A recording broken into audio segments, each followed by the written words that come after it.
Welcome to the Genius Factory. Enjoy the video. In this video, I will explain how to change a Nissan Versa tire. First, prioritize safety by parking on a flat, stable surface, away from moving traffic. Always engage your parking brake and activate your hazard lights to alert others.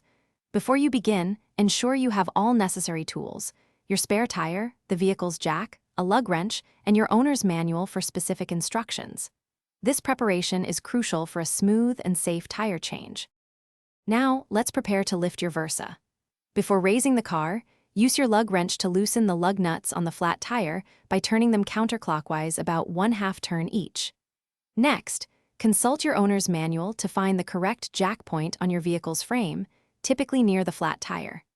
Carefully place the jack and begin to raise the car until the flat tire is approximately 6 inches off the ground, allowing ample space for removal. With your Versa safely elevated, it's time to swap the tires. Finish unscrewing the lug nuts by hand and carefully remove the flat tire, setting it aside.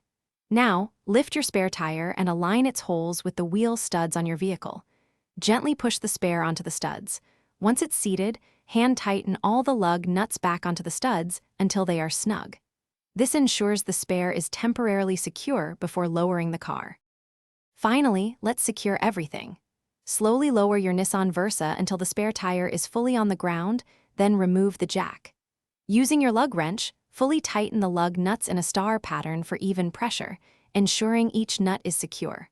Remember, spare tires are for temporary use, often rated for speeds up to 50 miles per hour for a maximum of 50 miles. Check its pressure and drive to a service center promptly. Thanks for watching. If you found this helpful, don't forget to like and subscribe.